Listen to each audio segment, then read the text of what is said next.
同性戀富商劉定成非禮同用裸照恐嚇男藝人罪成，還押荔枝角收押所等候報告之後判刑。據了解，佢目前被單獨囚禁。而識咗劉定成30年嘅好朋友張先生，星期三一早就到收押所，希望探望喺獄中度過第一個夜晚嘅劉定成。不過佢係俾一個報章記者捷足先登。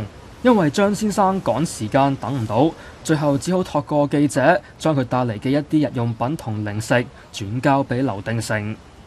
張先生話佢係受劉定成嘅屋企人所託嚟到探監，又表示喺裁決前嘅2日曾經同劉定成促膝長談5個鐘頭。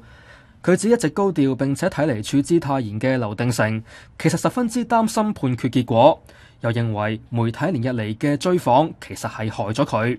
佢唔多唔少，我覺得俾你哋即係啲行家都害到佢咯。咁解你覺得咁睇咧？太高調啦呢單嘢。咁佢自己都 OK 啊嘛。唔係你哋唔追佢，佢唔講嘢，咁其實已經係一個普通嘅 case 嚟嘅啫嘛。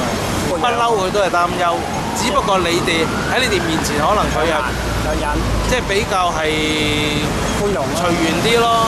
另外，代表劉定成嘅律師行職員晏晝都到過收押所，但係就強調並非同劉定成會面，因為佢目前正忙於會見感化官同心理醫生，要稍後先至可以同佢開會，而至今仍然未收到佢本人或者佢屋企人要求提出上訴。ONTV 東方電視新聞台報導。